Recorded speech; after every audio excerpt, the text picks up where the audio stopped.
Good morning students, this is Payal Katyal from Mount Litra Z School, Rohtak, and as your computer teacher or your class in charge. So as you all know, we started our unit 2 and we already completed our session 1. So we'll go today on our session 2. In session 2, our session 2 chapter name is Knowing Own Strength and Weakness. Knowing own strength and weakness means कि आपको अपनी ताकत और अपनी कमज़ोरी का पता होना चाहिए कि आप कहाँ पे कौन सी चीज़ पर जा कर के कमज़ोर होते हो, कौन सी चीज़ आपकी स्ट्रेंथ है, कौन सी चीज़ आपकी ताकत है। ठीक है, तो चलिए हम शुरुआत करते हैं। हमारा इंट्रोडक्शन है the best knowledge to know the world to know other comes by knowing ourselves. सबसे ज़्यादा अच्छी नॉलेज क्या है? किसी जहान के बारे में जानने से पहले आपको अपने बारे में अच्छे से पता होना चाहिए। When we know what our strength are, जब हमें पता चल जाता है कि हमारी ताकत क्या है, what our weakness are, हमारी कमज़ोरी क्या है, how we can overcome our fear, हम अपने डर से कैसे बाहर निकल सकते हैं, how we can improve our self, हम अपने आप को किस तरह से इम्प्रूव कर सकते हैं, एंड सो फॉर्थ, और इससे भी ज़्यादा हम क्या कर सकते हैं। Our growth journey begins and we start achieving big on all fronts, personal front, professional front, moral front, spiritual front and so on.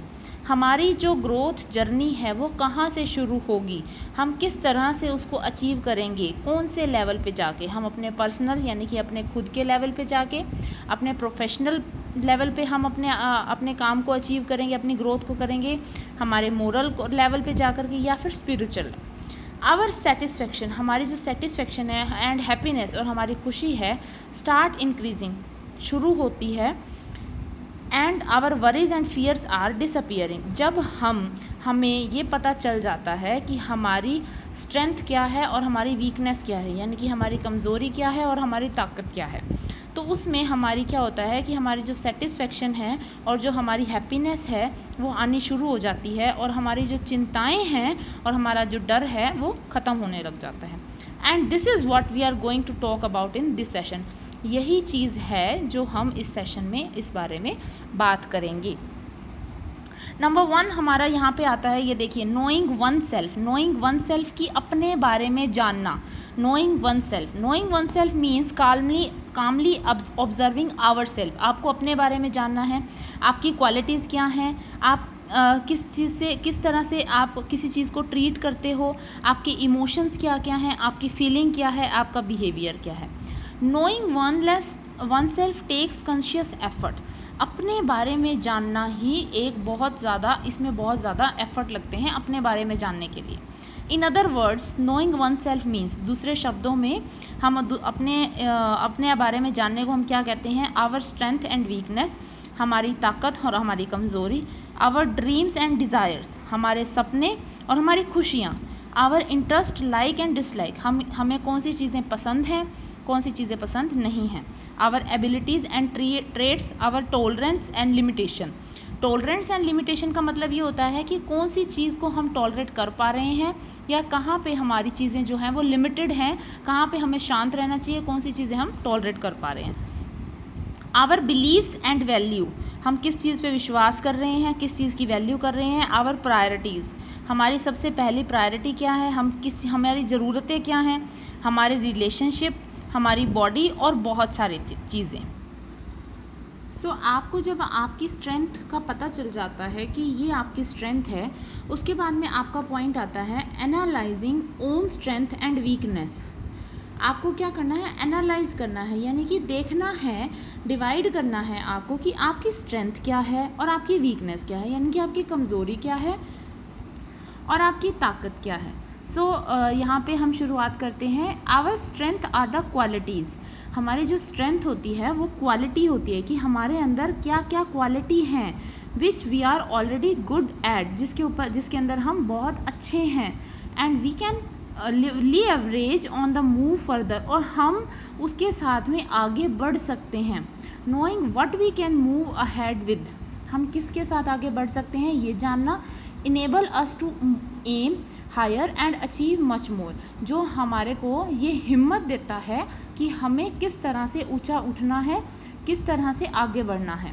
Our weakness are the area, हमारी जो कमज़ोरी होती हैं वो एरिया होता है that may be holding us back, जो हमारे को पीछे की तरफ खींच के ले जाता है। Where we need to develop, जहाँ पे हमारे को अपने आप को डेवलप करना पड़ता है, मोटिवेट करना पड़ता है, एंड बिल्ड आवर सेल्फ, और अपने आप को बनाना पड़ता है, अपने आप को मोटिवेट करना पड़ता है, अपने आप को तैयार करना पड़ता है। Understanding both our strength and weakness can help us realise our real potential. जब हम हमारे स्ट्रेंथ, हमारी कमज़ोरी और हमारी ताकत के बारे में जान लेते हैं तो ये हमारे को हेल्प करता है कि हम एक्चुअली कहाँ स्टैंड करते हैं।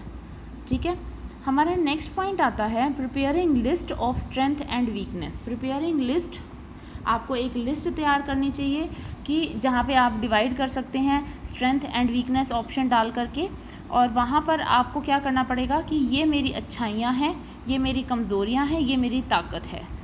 ताकत और कमज़ोरी का कैसे पता चलेगा, जैसे कि आप लोग आपके पेरेंट्स आपको ये बोलते हैं कि अगर आप अपने एग्ज़ाम में अच्छे मार्क्स लेकर के आओगे तो हम आपको ये चीज़ दिलाएंगे, तो आपकी वो क्या है, एक कमज़ोरी होगी कि मुझे क्योंकि ये चीज़ चाहिए थी, इसके मेरे पेरेंट्स ये कह रहे हैं अगर मार्क्स अच्छे आएंगे तो ये आपकी क्या है, कमज़ोरी होगी। आपकी ताकत क्या है, आपके पेरेंट्स ये बोलते हैं कि बेटा अगर आप हमारे को खुश रख रहे हो ना, आप हमारे साथ में खुश रह रहे हो ना, तो हम आपके साथ, हम भी आपको अच्छे से खुश रखेंगे। बहुत सारे ऑप्शंस होते हैं आप लोगों के, ठीक है। तो वही चीज़ें होती है कि ये मेरी ताकत है, मुझे अपने पेरेंट्स की हेल्प करनी है, मुझे अपने पेरेंट्स का साथ देना है, मुझे अपने पेरेंट्स को हैप्पी रखना है, उनके साथ रहना है, उनको खुश देखना है, ठीक है।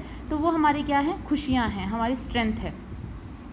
So here are the points. Strength are something that come naturally to us. Strength वो होती है, ताकत वो होती है जो हमारे अंदर नेचुरली, प्रकृति के थ्रू ही आती है, हमें हमारे को उसको बिल्टअप नहीं करना होता। We need to take out time and think about it what comes naturally to us. हमारे को टाइम निकालना पड़ता है कि हमें ये देखने के लिए कि हमारे अंदर नेचुरली क्या चीज़ आई हुई है। Someone may be good at staying focused on goals which means in spite of distraction in daily routine at works।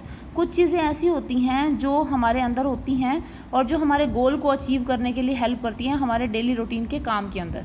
One can keep the focus on the goal always at the back of the mind. The traits help in achieving goals and meeting deadlines. One should focus more on strength and take advantage of the same, and side by side make efforts to improve upon weakness. Working with our strength does not too much of investment of our time and efforts. It is about seeking opportunity rather than problem. यहाँ पे जो ये points दे रखे हैं, ये points इस तरह से हैं कि जो स्ट्रेंथ होती है वो आपके अंदर इनबिल्ट होती है, वो नेचुरली होती है, बाय बर्थ होती है। बस आपको ये देखना होता है कि आपके अंदर क्या क्या चीज़ें अवेलेबल हैं, क्या क्या चीज़ें भगवान ने आपको पहले ही दे रखी हैं। जो ये चीज़ें जो होती हैं वो आपको आपका गोल अचीव करने के लिए, आपकी लाइफ में जो भी आप काम कर रहे हैं उसके लिए हेल्पफुल करती है। लेकिन कई बार चीज़ें ऐसी होती हैं जिससे आपको डर लगता है, वो आपकी क्या हो जाती हैं, वीकनेस हो जाती हैं। जैसे कि अगर कोई बच्चा अपना किसी भी चीज़ को रिसाइटिंग करने में बहुत अच्छा है, कोई पोएम बोलने में बहुत अच्छा है, स्टेज का उसको कोई फियर नहीं है, लेकिन वो जो चीज़ें हैं उसके अंदर बाय बर्थ हैं, लेकिन उसको स्विमिंग से डर लगता है, तो वो क्या है, उसकी वीकनेस है। ठीक है, तो आपको क्या करना चाहिए कि जो आपकी स्ट्रेंथ है और जो आपकी वीकनेस है उसको एक अच्छी तरह से लिस्ट बनानी चाहिए। स्ट्रेंथ तो आपकी स्ट्रेंथ है, वो आपको गोल अचीव करने के लिए हेल्प करेगा, लेकिन जो आपकी वीकनेस है उसको आपने अपनी स्ट्रेंथ के अंदर ओवरकम करना है, उसको आपने अपने आप बिल्डअप करना है, अपने आप को मोटिवेट करना है कि मैं ये काम कर सकता हूँ। ठीक है, जब आपको अपनी स्ट्रेंथ और वीकनेस के बारे में पता चल जाएगा उसके बाद आपका पॉइंट आता है identify your interest and abilities. आपको अपना इंटरेस्ट और आपकी एबिलिटीज़ क्या क्या हैं तो उसके बारे में पता चलेगा कि किस चीज़ में आप ज़्यादा इंटरेस्ट रखते हैं, तो कौन कौन सी आपके अंदर एबिलिटीज़ है जो आप जिस काम को कंप्लीट कर सकते हैं। देखिए, we all are born with some natural strength. These inherent strength are also known as ability. So our ability is something that comes naturally to us. Example, listening skills are one such ability. तो ये बोल रहे हैं कि जो strength है वो naturally होती है, तो स्ट्रेंथ के साथ साथ हमारे अंदर एबिलिटीज़ भी आती है कि हम एबल होते हैं। अगर हमारे को ये पता है कि हमारे अंदर हम ये काम कर सकते हैं तो हम अब एबल होते हैं कि हम दूसरा काम भी कर सकते हैं। अगर हमारे अंदर हिम्मत है, अगर हम कॉन्फिडेंट हैं तो हमें ये पता होता है कि हम ये काम कंप्लीट कर सकते हैं। तो स्ट्रेंथ जो है वो एबिलिटी के साथ ही आती है और एबिलिटी जो है वो स्ट्रेंथ के साथ आती है। ठीक है। तो यहाँ पे आपको पॉइंट दे रखा है, एग्जाम्पल दे रखा है कि listening skill is our ability are not one such ability. Listening skill, अगर हम किसी इंसान को सुन रहे हैं तो वो हमारी एक लिसनिंग स्किल है, उसको अडॉप्ट कर दे तो ये हमारी क्या है, एबिलिटी है। Similarly quick grasping is another example. उसी टाइम जब आप उस चीज़ को ग्रैस्प कर रहे हो, रीड आउट कर रहे हो, समझ रहे हो, तो ये आपका एक दूसरा एग्जाम्पल है कि ये आपके अंदर एबिलिटी अच्छी है। Abilities are also some termed as skills. In fact, the word skills and abilities are often used interchangeably. कभी कभी जो एबिलिटीज़ हैं वो एक स्किल होती है, हमारा कौशल होता है, और जो स्किल और एबिलिटी जो होती हैं वो क्या होता है कि इंटरचेंज होती रहती हैं, आपस में इंटरचेंज। स्किल और एबिलिटी में क्या डिफरेंस होता है अब ये देखेंगे। स्किल होता है हमारा कौशल, हिंदी में स्किल को बोलते हैं कौशल, और एबिलिटी यानी कि हम किसी काम को करने के लिए एबल हैं या नहीं हैं। कौशल कि आपके अंदर उस काम को अचीव करने की हिम्मत है या नहीं है, और एबल मतलब कि आप अपने आप को मोटिवेट कर पा रहे हैं या नहीं कर पा रहे हैं। नेक्स्ट आ रहा है interest on the other hand are the things और the activities you enjoy. Interest का मतलब होता है कि जो भी चीज़ आप कर रहे हो उसके अंदर, एक्टिविटी के अंदर आपका इंटरेस्ट है या नहीं है। अब आपको कह देते हैं कि आपको डांस करना है, ठीक है, बट आपको इंटरेस्ट नहीं है, ठीक है, तो आप नहीं कर पाओगे। Interest capture your attention and you try to fulfil it by doing. Interest जो है वो आपके अटेंशन से आता है। जैसे किसी बच्चे को इंटरेस्ट है ड्राइंग करने में, उसके पेरेंट्स ने ये कहा कि आपको डांस करना है, लेकिन वो अटेंटिव नहीं हो पा रहा है डांस के लिए, तो उसका इंटरेस्ट नहीं बन पा रहा है उसके अंदर, है ना। Doing or working on your interest gives you by doing it. Doing or working on your interest give you ample enjoyment and satisfaction. Interest arouses your curiosity and is desire to learn more about it. One may have interest in various fields. Example, one may enjoy cooking at home while also love to go long drives. One may like adventure sports and paint at home. वो यहाँ पे ये बोल रहे हैं कि interest जो है वो आपके अंदर इंजॉयमेंट लेके आता है, एक सेटिस्फेक्शन लेकर के आता है। इंटरेस्ट जो है आपके अंदर क्यूरियोसिटी लाता है। क्यूरियोसिटी का मतलब ये होता है कि अगर आपको ड्राइंग में इंटरेस्ट है तो आप ये कहोगे कि मैं ये भी बनाता हूँ, मैं ये भी बनाता हूँ, मैं इसकी भी प्रैक्टिस करता हूँ, मैं ट्राई करके देखता हूँ। अगर आपको डांस में इंटरेस्ट है तो आप कहोगे कि मैं ये स्टेप ट्राई करके देखता हूँ, ठीक है। तो वो अलग अलग तरह की क्यूरियोसिटीज़ आती हैं। तो यहाँ पे एग्जांपल दे रखा है, इंटरेस्ट का मतलब कि किसी को खाना बनाने में इंटरेस्ट है, किसी को बाहर घूमने जाने में। Identify your interest and abilities help you make decision easily in specific areas such as career goal. जब आपको ये पता होगा कि आपका किस चीज़ में इंटरेस्ट है और आपकी एबिलिटीज़ क्या क्या हैं, तो ये आपको हेल्प करता है आपके गोल को भी अचीव करने में, आपके कैरियर में। In order to identify your interest and ability, make a list of interest and ability as you did with strength and weakness. Then fill the two-column form of sample interest and abilities listed below. नीचे list दे रखी है, जिस तरह से आपने अपने strength और weakness की लिस्ट बनाई थी उसी तरह से ही आप अपने इंटरेस्ट और एबिलिटीज़ की लिस्ट बनाइए, ताकि इससे पता चल जाएगा आपको कि किस तरह से आप जो है किस चीज़ में आपको इंटरेस्ट है और कौन कौन सी आपके अंदर एबिलिटी है, ताकि आपके फ्यूचर में वो आपके लिए हेल्पफुल हो। ये हमारा सेशन नंबर 2 जो है यूनिट 2 का कंप्लीट हो चुका है। अगर आपको कोई क्वेरी होती है तो आप मुझसे बात कर सकते हैं, मुझे कॉल कर सकते हैं। Thank you.